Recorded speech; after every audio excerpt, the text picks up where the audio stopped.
of the calls I was on this week, there's a recent study that was done, unfortunately, with people towards the end of their life. And they asked them the top 5 regrets that they have when their life is coming to an end. And I want to share with you the 5 things they said, because hopefully maybe give you a little perspective, a little bit of thought and wisdom about how to, have a great life now. Because I said this recently to a friend, life is not a dress rehearsal. You got one life. So it's super important that you live it to its fullest.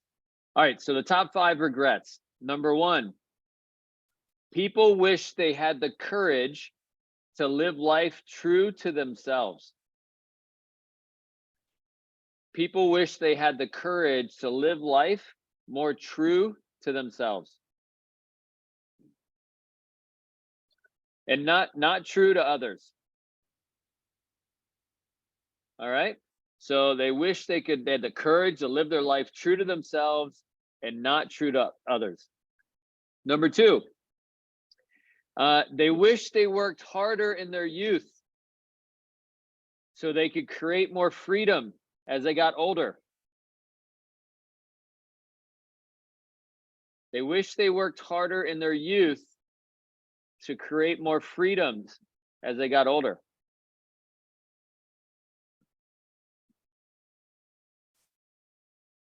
Number 3, they wish they express their feelings more.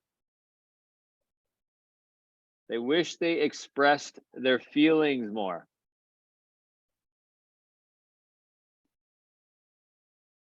Number 4, they wish they stayed in touch with their friends more, that they're more intentional about staying connected with their friends.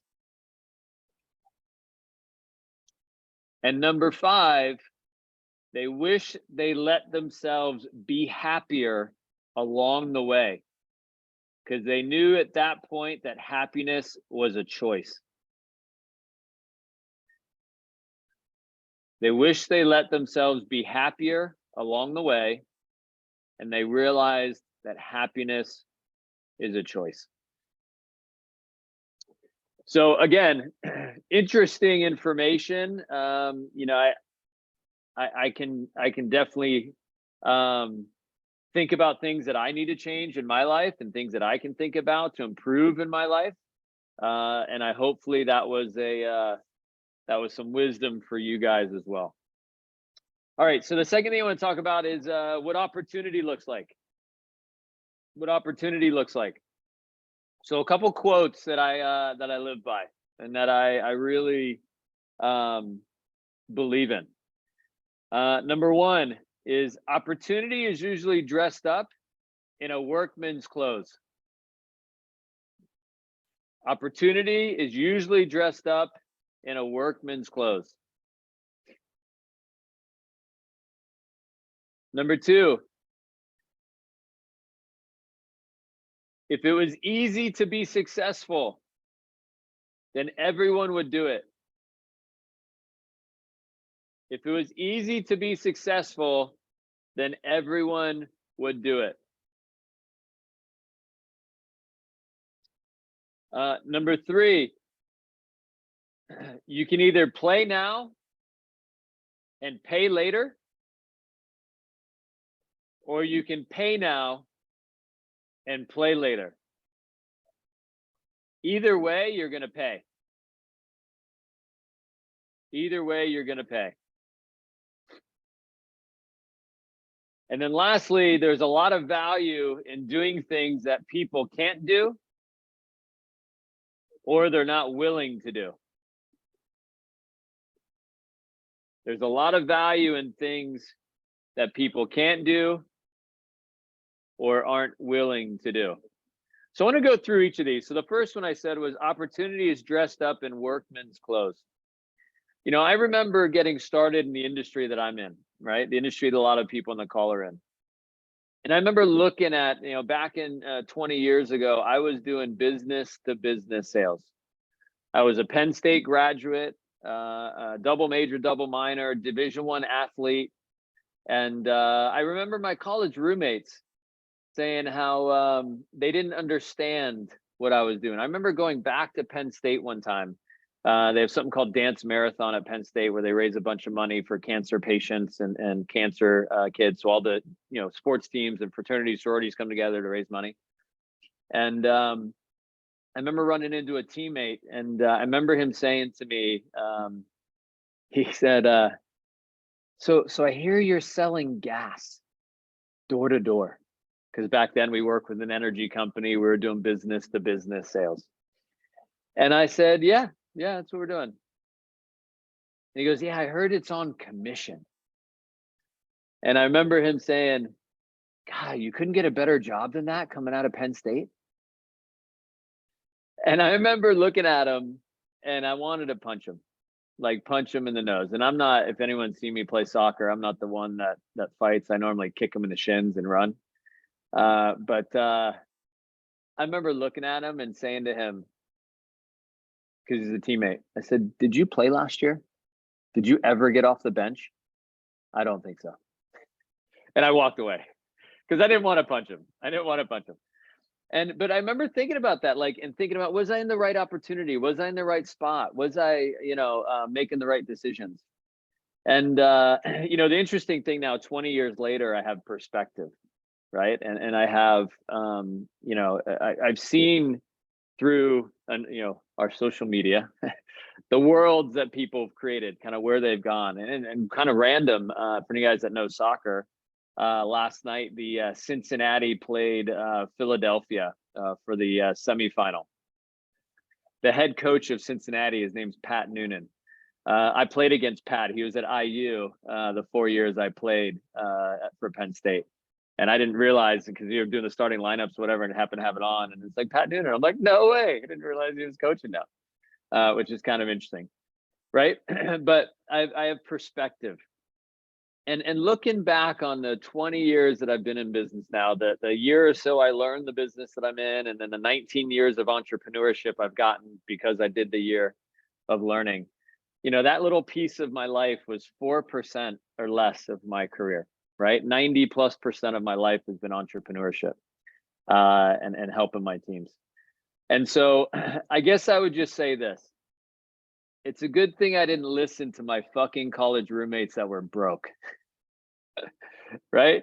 It's a good thing I didn't listen to people that didn't have goals like I had, that weren't willing to put the work in, that weren't willing to do what I was willing to do. And it's a good thing I had the wisdom, I had the, kind of the big picture understanding that this thing could turn into something, and that I just stayed the course and I kept my head down and I worked hard, and I appreciated and I was grateful the fact that I could advance based on my performance. All right. The second thing is, if it was easy to be successful, then everyone would do it. I think that's just really simple to understand. I don't think anyone wakes up today and says, I don't want to pay my light bill. They don't say, I want to get laid off today because of the mortgage crisis that's starting to happen because the economy is changing. I don't think people want to be in that world. But unfortunately, I think, unfortunately, the avenue they're in doesn't really translate to the success they want. And I'll tell you, where the rubber meets the road in all industries, in all organizations, to move up into highest levels of companies, especially in the business that we're in, is when it gets hard, when it doesn't come easy, when it's a challenge to understand something.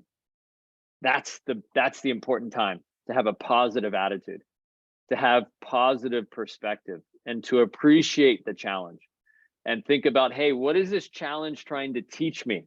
What is this challenge forcing me to change in my life, forcing me to change in my business to help me advance to the next stage? And then the third one, play now or pay later, or pay now and play later. Again, you can look at industries as one of these where it's kind of like a plane taking off, where it's just nice and easy starting to climb. And when there could be some turbulence in industries just based on the economy and based on the world. Or you could look for one of these, which I call it the hockey stick opportunities. And that's what I was looking for when I was in my 20s, which is why the business that I'm in worked out so well. And I was willing, because I knew in my 20s I'd have more energy than I'd have in my 30s, 40s, and 50s. And I also had a little bit of perspective in that, watching my father working for the same engineering company for 39 years, and have this opportunity where he didn't have all the freedoms he had. And a lot of you guys know that my dad got sick with cancer. Some of you guys that may not know this, I spent a month with him. The last 2 months of his life, I took off a month of work, and I went and spent a month with him in a full care facility. Literally stayed in his condo we had for him, and I just talked to him. I just asked him things about like life and regrets and things like that. And I will never forget when he said, "You have complete control because you run your own business. Build that freaking business so big that you have absolute freedom." That's the only thing I wish I did more when I was younger, was go off and do my own thing and have more control of my time.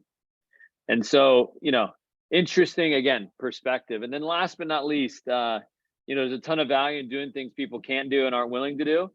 And the reality is in sales, especially again, the industry we're in, sales is not easy. There's people that are fucking stupid. The deal could be a perfect deal for them, and it makes total sense. Like in the deal with wireless, where like the bill's $300-400, the network is Sprint or something crazy that doesn't work, and then we have like old phones, and they're like, "No, I'm good." You're like, what is wrong with you? But what I had to understand, and what I didn't get, was that people make awful decisions.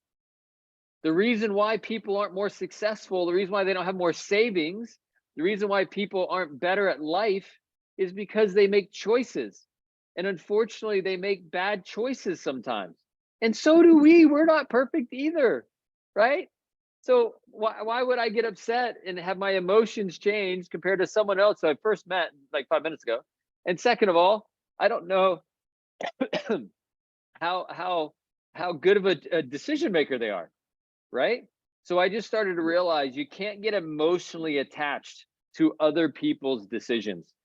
And again, if you can continue to keep your head on straight, and there's basics of sales, don't expect to close everybody. Some people will just not be good for the deal you have. All right. A couple of things that I just wanted to share that I thought were interesting things that I heard again this week. Did you guys know that there's a website called usdebtclock.org? You guys ever heard of that? It basically shares how much debt is in the US. And recently I was on there, it was like 30 trillion dollars in debt. America is 30 with a T, capital T, trillion dollars in debt. And it could have changed since the last time I looked at it or whatever. And so, knowing that, and listen, there's a lot of things that are happening right now in the government, where the government's going to try to, and I think they passed it actually, to relieve college debt for certain students that fall into a certain parameter. And essentially what they're doing is they're going to relieve the debt for college students, which is good if you fall into that, but then they're going to turn around and tax the economy even more. So it's like, depends, you're damned if you do, you're damned if you don't, kind of thing. But when I started thinking about, how important it was to make money and how important it was to be financially sound, I started to realize that, you got to set up your life long-term more, and you got to be in an industry and an organization that's growing. Right. And so, they say there's, a good book called The Millionaire Next Door, where, unfortunately the world, the people who show off their money all the time and show off the, Lamborghinis and show off all the, things they have or whatever, those aren't always the ones. And you just look at Instagram, right? Yeah, those are the ones that aren't always the most financially sound. Those are the ones that aren't always the strongest financially. And really, in my eyes, you need to be mentally strong and understand money and understand how it impacts you and how it can help you and how it can work for you. if you want to be in a position someday where you have a strong financial blueprint. And really, it starts up here in your head before it goes anywhere else. And so, with that being said, there's two places I want you guys to think about. I want you to write down the letter R if you're taking notes. And I want you to write down the letter P if you're taking notes. The R stands for reality. The P stands for potential. And the key is understanding that the reality equals your potential, right? So they're the same.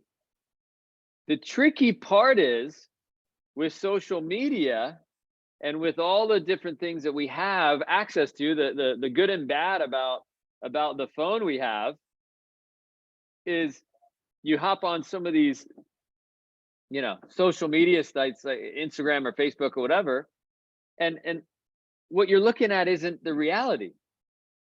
And then what happens is when we're young and when we're not as strong as we should be, maybe mentally, is we start comparing ourselves to other people. We start comparing their success to where I am and where I should be or where I want to be. And so, a couple of things I would ask myself. The reality is how's my health? Right? How's my health? How are my parents doing? Right? What's my situation? How's my bank account? Right? What's the reality?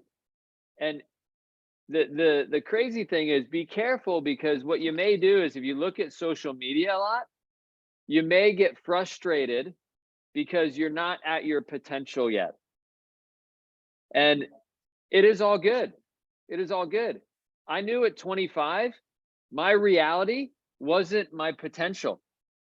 And I was okay with that. In my 20s and 30s, even now, I know my reality is not my potential. But the goal is, in my opinion, in the next 5 years of your life, is to start making your reality more of your potential. And so you got to start thinking like, hey, what kind of home do I want to live in? What type of neighborhood do I want to live in? What do I want to have control over in my life? What type of freedoms? What type of income? And hey, what type of partner in a relationship do I want to be? What type of employee or partner in business do I want to be? And, and as soon as your career becomes a priority and you start focusing on what you have to change, and it changes inside before it comes into your career. Once you start changing you inside, then things, people, opportunities start coming your way. Looking back 20 years ago, I answered an ad on Monster. It said sports-minded career professionals. And listen, I was super young. I didn't know what I was getting myself into. But looking back, I don't know why, God put me in a position to start in this opportunity. Maybe it was because I was a good human being. I don't know, and I always did the right things. And I was very, although I made mistakes, I tried to make them right. But I do know this, that as I focused hard on myself in reading books and reading sales books and reading leadership books, and I've read a ton of them, more things started happening. I started tapping into my own potential. I started creating some magic in advancing my career. And it's interesting because as I started thinking more about the life I wanted, thinking more about how the home I wanted to buy when I first bought my first place, or the car I wanted to drive, or the career and the relationship I wanted to have. As I started thinking more and being intentional about who I was being and who I was becoming, then again, those things started showing up in my life. But the more clear that vision is, the more clear that I thought about my potential and where I wanted to go, the more it started coming into my reality. And I'll share this with you. It's super interesting because when it comes to opportunity and it comes to potential, I believe that the potential is only the bigger the target, the bigger the commitment. Right? So I just kind of think about it. if I were to put down glass, 10 feet of glass on the floor, right? And I told you that you have to walk across this broken glass. And when you get across the glass, I'm going to give you $100. Some people would do it for $100. I think a lot of people are like, I'm good. I don't want to mess up my feet. I don't want to like have issues. I'll have glass in my feet. I'll have whatever. I'm good.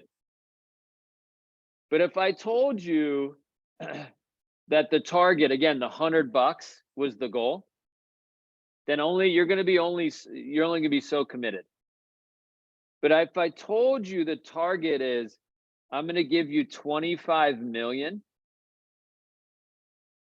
people would be taking off their socks and shoes right now. They'd be walking with their hands across this thing, right? So my point is the bigger the commitment, the bigger the opportunity, the bigger the opportunity, the bigger the commitment, the more you're willing to do. And I knew in the industry that I'm in that the win was entrepreneurship. The win was I get a chance to run my own office, my own market. I get a chance to take control of my life to an extent. And I could run $1 million company. And then I could turn around and help other people, and I could become self-made by helping my friends make millions too. So that to me, and I started understanding more, and it took me a while to figure that out. It took me a while to kind of get that kind of going. But I realized very quickly that I would take steps across that glass one by one, because I knew long term I could set up my family, and I could set up my children, I could set up my friends in business in a way that it would be life-changing. And I can just share this for any of you guys on our call that are in our organization. There's a certain feeling you get when you train someone to more of a leadership role.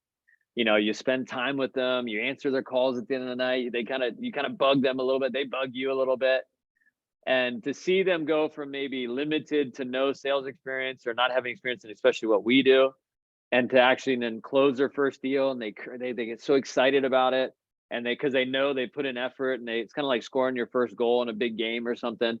And then, you know, a few weeks later, they get things down and they're self-sustainable and they're starting to make some money and they're starting to do well, and they hit their marks for a promotion or whatever. There's a feeling you get of being proud of that, knowing that you made a difference in someone else's life. And that feeling of promoting and coaching someone to a promotion is an incredible feeling. Absolutely incredible feeling.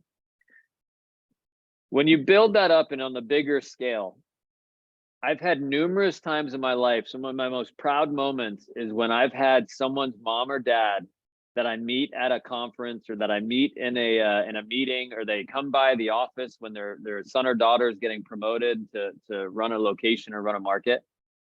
And I've had numerous times in my life when they've shook my hand, and with tears in their eyes, they say, "Thank you for taking care of my son or daughter." I don't know why they bought into this idea. I don't really even get what they're doing still, but I appreciate it, because who they are now is someone we've been trying to help them become for a very long time. To me, that's the coolest feeling. I don't care about besides the amount of money and everything else that can be made in business and in life, those moments in my eyes are some of the coolest moments. And it's very similar to maybe having a son or daughter in my eyes, maybe score a goal or big goal or whatever. Again, my kids play soccer. So doing something they've been practicing hard for, they've been playing in the backyard, they're putting in the effort, and then they end up showing up and doing it on the field. Like those are some incredible moments. So I share that with you guys today, because I think, and when I think back about opportunity, again, kind of to come bring it full circle, opportunity is usually dressed up in working clothes. If it was easy to be successful, then everyone would do it. You're going to pay now or play later. You're going to play now or pay later. And remember, there's a lot of value in doing things people can't do or aren't willing to do. So have an amazing Friday. Thanks for jumping on for today's recording. Appreciate you guys. Thanks for subscribing. You can follow us on Instagram and all the other places. TikTok, I'm getting into TikTok. So you guys have an amazing day, and we'll talk to you very, very soon.